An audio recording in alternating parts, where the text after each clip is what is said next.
And welcome back. Final segment here on season championship night number 1. Home Track Heroes on a Sunday night, coming to you with action from Evergreen Speedway.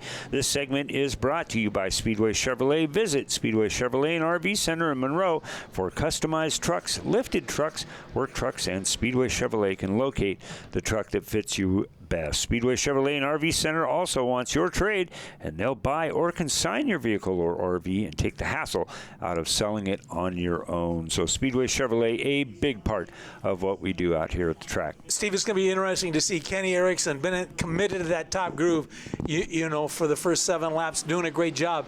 But here's Beecher sniffing on the bottom, looking to take that lead. If the 45 goes past Erickson, does Erickson stay committed to the top, or does he make that move to the bottom? And we're going to find out here in just a couple of laps. And boy, 3 wide, just about ready to go into turn number 1. Nick Beecher, your leader. Let's see if he can hang on to it coming out of turn number 4, and it looks like he's going to do it. Nick Beecher, your new leader with 22 to go, and Kenny Erickson in the 22 trying to work it. Still tough up on the outside. Here comes Mark Hubbard in the 41 as he is going to work outside of Jake Grant. Cullen Hubbard still in this along with Travis Blackwood. Still looks like we have Doug Poyer in the 21 still in this. Calvin Miller and Jeff Watson in this thing as well. But back up front, 21 to go. We see the 16 of Scott Perkins with a loop, and as the 25 Prendergast gets turned around too. Got a couple of angles of this we're going to show you, but not a lot of body damage on either one of those, and that's a good, but you got a lot of time in the off season to pound them babies out. Let's take a look at a couple of a replay and see how this all went down. You can see the cars coming off of turn 4, a great battle. Those first 4 cars, you know, very, very tightly bunched to come off of turn 4. It looks like you just, you know, the 16 car of Perkins just lost the handle right there. So. Boy, Prendergast, so looking at that replay, really pounded that wall with the right front, too. And another view here it is from the 1 car of Ted Lindgren. Hard to tell from this angle. You can see Perkins on the high side, kind of stepped over the... Oh, there. That didn't help Ted. And I think we know why the 16 car went around, too. It looked like the 16 car kind of lost the handle there, and I'm thinking Lindgren just didn't have much time to react and finished him off. Here's what Jeff Watson saw on his car as he takes it down into turn number, or takes it out of 3. Now he's coming out of turn number 4. Let's see if we can pick up anything. Boy, I tell you, again, look at all the moisture on the wind. Looks like that moisture's on the inside of the window of the car of Jess Watson. So we'll get this thing straightened back out, and by magic, we'll get the pace car out there and get them lined up. Right now, our leader, Beecher, in that 45 car, he's gone to the top side, forcing Kenny Erickson to the bottom. The lights are off. They should get the green next time. But as I mentioned, it's Beecher, Erickson, Grant in that 19 car. Outside of him is Mark Hubbard in the 41. Mark's son on the inside of the next row back. So we see the pace car pulling off down the backstretch, and they'll get the green flag back with 22 laps in the last race of the year for the NASCAR Street Stock Division here at Evergreen Speedway. Boy, it looked like Hubbard was just ready to make a gargantuan move on the outside, but had to back out of it. He'll get that thing gathered back up and really take it up to the top part. Almost got slipping on the white paint on that fog line, and oh, look at Hubbard going backwards. What happened there? Stepped off the backstretch a little bit. They got 3 wide. His son Dove on the inside of Grant moved up just a tick to give him room, and I think it ran the Hubbard in the 41 car out of real estate.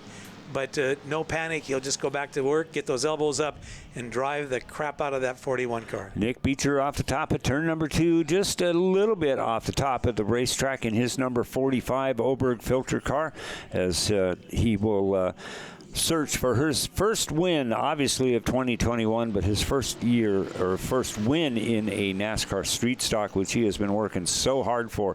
Could it happen tonight? We got 20 laps to find out for that young man who I have watched him since he's been racing quarter midgets back in the day, and you know, he puts everything he has into this program. Like we talked about, he helps his dad out on his Pro Late model. He's got this thing, just rid himself earlier today of the burden of owning a Youth Hornet, but he'll be right there. That car will never move from Nick Beecher's side. As we see, looks like Zach Bristol in the 17 taking his car back into the pits. Big shout out to Erickson in that 22 car. Yes. Done a great job Yes. tonight. I mean, led this thing for a long time, still staying committed to that top side, running in that number 2 spot in that 22 car. So it's really nice to see him doing a great job as he closes out the 2021 season. You know, Jake Grant, I got to throw a mention about him. He's starting to look a whole lot more comfortable driving on this slick racetrack. The way he gets, watch him when he comes out of turn number 4, and it almost looks like he's going to turn that thing down and just not worry about how wet it is down on the bottom, because he may have found the sweet spot where his number 19 car wants to run. Hubbard's making his way back up front now, as he had really dropped like a rock a couple laps ago, but done a nice job getting back in the mix of things. Back up front, it is still Nick Beecher with the 22 of Kenny Erickson having his run of the season in that white car, just going into turn 1 there, and Jake Grant having a killer run in the number 19. I'm guessing the 41 car, Mark Hubbard, he said, look, I'm not getting to the front running this top side. There's just too much traffic up there. So he made that conscious decision to drop to the bottom, and now finds himself all over that 4th place car right there. So obviously that decision to go to the bottom has been a good one. You see him cutting across the face of the racetrack. The car's going to want to push up a little bit. He's going to have to be very slow and very careful as he applies the throttle back down, but he's starting to move forward, which is obviously what he wanted this thing to happen. You know, and there's one thing, too. There is no back-off switch on that number 41 car. He will not give up on that thing, as we saw a car getting sideways but gathered up nicely, and that is the 5 of Travis Blackwood. Good job there. But Mark Hubbard, like we had talked about, coming into this race as your points leader, and I think he had enough of a cushion to just kind of need to start the race. Didn't really have a whole lot of sweat behind him to worry about, but he does not quit, does not get up until oh, look at this. Blackwood goes around into the nose and just does a nice job just kind of bouncing off the side of his car off of that Uke tire. So we'll take a look at it here and see. Look at that. Lindgren now down at the bottom of turn 3. Or 2, I'm sorry. Makings of a big-time wreck. Yes. And for some reason, it just didn't play out. But it'd be interesting to see what happened to Lindgren as they come off of turn 4. Yeah, here we go. Let's see if we can see that the Blackwood getting, let's see. That would have been the 41 of Cullen Hubbard getting into Blackwood there. Now we'll get Ted's view of it here. Boy, that's a nice race car inside, isn't it? It is a clean, well-built race car. It really is. See right here what happens. Everybody checks up, man, and bounce, and away you go. All right, and let's see what happens. Is he? Oh, look at that! He just got off. Oh, what a mess! He did not want to go through that puddle at all, and now he's got to see if he can find some traction. And boy, you can just see that. Look at that load of water there, just down below the rumble strip.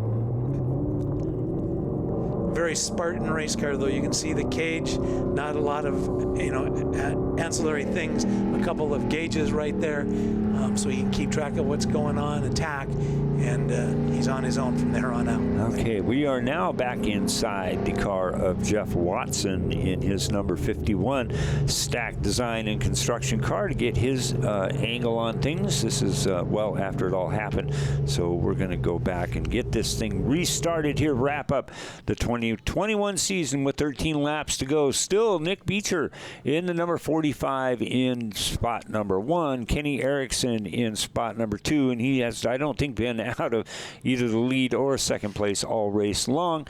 And Jake Grant having a really impressive run in the 19, as is the season champion, the 41 of Mark Hubbard. Right now, Beecher in that 45 car is like, look, let's just cancel this. It's raining way too hard. Throw that checkered flag.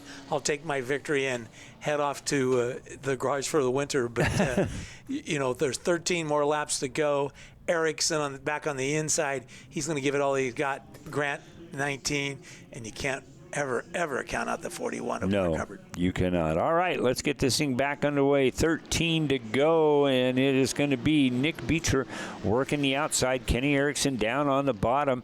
The 41 of Hubbard sticking right to that back bumper for just briefly, though, as Nick really did a nice job just kind of chopping it off of turn number 2. Didn't stay up high. Kind of turned that thing a little bit more to the left as he came out of the turn and did a nice job to get in front of Erickson in the 22 and our new second-place car, the champ Mark Hubbard. You can see right now the one car of Ted Lindgren kind of back away, so I'm not sure. There must be something that's amiss on that. The one car, the Emerald City Harley-Davidson car. So he's back there just kind of logging some laps right now, about 6-8 car lengths off the field. Yeah, well, with the way that thing hit on the right front, I'm sure the steering is just all hosed up. Look at Hubbard now taking a look really deep on the inside of turn number 1 as we've got another car heading off into the distance, but does a nice job getting back up. That's Jeff Watson in the 51. We'll keep this thing green. We'll have 10 laps to go, the longest 10 laps that Nick Beecher has run in his entire life, starting right now. Yeah, you can see right there, you saw the 19 car of Jake Grant loose, probably tried to pick up the throttle a little quicker than he wanted to, and it ended up costing him about 6-7 car lengths. And right now he's got Blackwood all over the rear bumper of that 19 car. Blackwood with a nice job getting down low as he could in turns 3 and 4, but boy, Jake Grant just does a outstanding job coming off the top at turn number 4 and still keep that distance. Back up front, just saw Hubbard sneaking a look down on the inside of Nick Beecher in the 45, and Kenny Erickson now is still in spot number 3, so he's been super impressive, but Nick Beecher is just still so far the class of this race with should be 7 laps to go. Well, you can see Beecher pretty consistently running that middle of the racetrack. As we've talked about earlier, Hubbard's going to either have to go high or low. Beecher's not going to give him that lane that he really, really wants. So it's a pretty smart move on Beecher right now to keep that 41 car on his hip, whether it's the inside or the outside, but not giving him the groove that he wants. Boy, and he sure really comes a whole lot wider than he has all race long. Just virtually going up to the fence coming off at turn number 2, but just does that to get that nice run off at turn number 2. So pretty smart tactics, I think, by Nick Beecher in the 45. Let's see if he does it one more time. He'll come really off high and then just almost take it to the fence. And Hubbard's finding that same route to be pretty effective as well. And then Nick just lets it slide up and halts the 41's progress right there. So some pretty good driving by the 45 of Nick Beecher. Well, and what Hubbard's trying to do right now by working the inside and the outside, he wants Beecher to be looking in the mirror instead of where he's going, misses his mark, slides up the racetrack, and the 41 will jump all over to take the lead. But so far, Beecher doing a great job. So maybe at this particular point, he just takes that mirror and turns it up so he can't see anything that's going on behind him, makes him concentrate on what's going in front of him, not behind him, and he's going to leave it up to Hubbard to figure out a way behind or around that 45. And I'm pretty sure that he has Kimmy Wilkinson spotting for him as the 41 takes another deep dive into turn number 1 and got it that time. Let's see if Nick can hang on, and he's going to so far keep it out in front, but a great battle for the lead. Both of those cars just kind of slip sliding through 1 and 2. They're giving it everything they have, everything that the race car will take from what they can get on this very wet racetrack. As you can see him getting ready to lap the 17 car of of Zach Bristol in that 17 car. They raced 3 wide down the backstretch. Boy, and look at Nick Beecher just working the middle and trying to hang on to keep that nose of his number 45 car out front. We'll have 2 laps to go, and that may have been the biggest thing that helped out Nick Beecher right there was the 41 just getting a little bit out of shape. A brilliant recovery by Hubbard in that 41, but that may have just been the move that Nick Beecher needed. As he heads on down the backstretch, you'll see the white flag this time by. He's not only trying to worry about the 41 car, but he's hearing noises in the motor. He's going to hit tires that are soft. All kinds of things go crazy in a driver's mind with just 1 lap to go and a competitor all over him. As right now they are side by side as they come off turn 2. Nick Beecher now on the outside as they head into turn number 3 with just the nose of his 45 in that middle groove. Hubbard down on the bottom. Here it comes. Nick Beecher, checkered flag for the the win goes to the 45 sideways across the line. Nick Beecher in the 45. Congratulations, my friend. Very well done and very well earned. And congratulations, too, to your 2021 NASCAR Street Stock champion, Mark Hubbard. And we'll be bringing the top 3, including Kenny Erickson, up to the Angel of the Winds platform. But a great run, a great way to get your first win. And the first one is always the toughest. We've known that forever. But Nick Beecher finally gets to see it pay off, and a lot of happy people are going to be down at that Angel of the Winds platform. And let's watch Nick slide around a little bit. Very well deserved, my friend. I can now retire, happy man if I want to, with Nick Beecher finally getting the win in his street stock. Let's get to Greg Pyland and the Angel of the Winds platform, and we'll hear from the top 3. You got a pretty good cheering crowd here for you tonight, Nick. Yeah, I got a lot of help out here. All these guys, first win. I didn't think it'd come in the rain, but we got out front, and the top was the place to be. So Mark had some good runs to the inside, but I get that run off the top side coming out, and we held on. Pretty good night for the 45 car. We see you coming in first tonight. I don't remember if Chevy Vincent was in second tonight in the Youth Hornets. He gave you a shout out, but great night for the 45 cars tonight. Yeah, we just got to thank our sponsors, Bill Hunt, Ray Chisholm, those things. I mean, I put the power down even in the rain, so thanks, Bill. I got to thank Kimmy Wilkinson, my spotter. She kept me calm all race, let me know where everybody was. I got to thank my dad, Aiden, Josh, Mikey Jensen, the whole JBR crew, everybody. It really means a lot. Just a little bit excited tonight. Great second place finish. Kind of a rough night out there for racing, huh? Yeah, it was just a big mix-up on that restart. I should have been fourth, and Kevin decided to run me off the track and then hit me again, and it wasn't right. You were able to recover, though, and you're able to take that high lane. So talk a little bit of that, because it looked like a lot of the fast cars tonight were kind of staying on that high side, maybe out a little bit of the water. Yeah, the top doesn't have a lot of rubber in it, so the tires grip the track. So we have one more thing before everybody leaves. It is championship night. NASCAR Street Stock champion for 2021. Give it up, the driver of the 41, Mark Hubbard.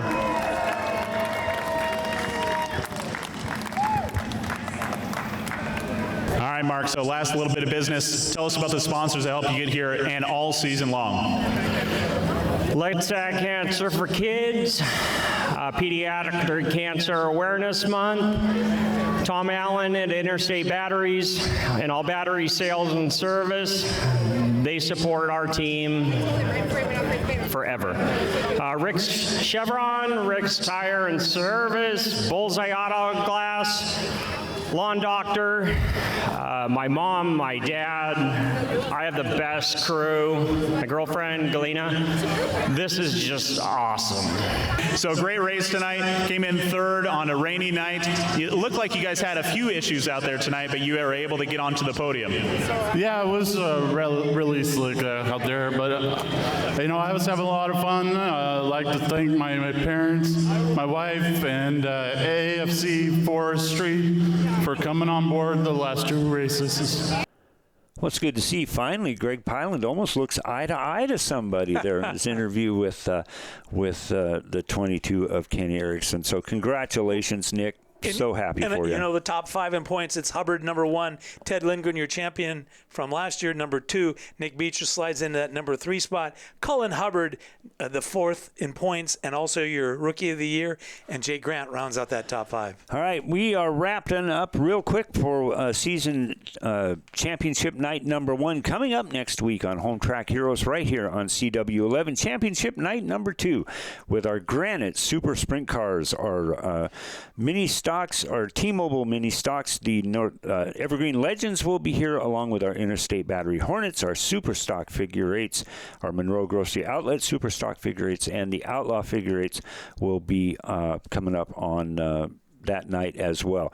Then to round out the year here at the track, we'll be having the 60 Minutes of Fear coming up on August 2nd. The Figure Eights and the Hornets will be here. The Super Stock Figure Eights and the Outlaws all joining together for 60 minutes on the Figure Eight track. Who's crazy enough to come up with an idea to run figure eight cars for This 60 guy. minutes here at Evergreen Speedway? Right there. He's the one who did it. We'll also have our mini bump to pass classes. It will be also the Buzz Inn Steakhouse Stinger 8 Nationals, the Youth Hornets. We'll have buses and the Washington Midget Racing Association. So a lot to do. Got a couple of more weekends for you to be here in person. Get on to evergreenspeedway.com. We'd love to have you come out. 2 more weekends to do it in a year that we're going to remember for a long time. I think we should put the officials in buses and see what happens. Yeah. Let's make that happen. All right, we will see you later on Home Track Heroes CW11. Thank you for checking us out. And more action coming up next week from Evergreen Speedway. Thanks for watching Evergreen Speedway's Home Track Heroes on CW11. Join us next week for more great racing from Evergreen Speedway.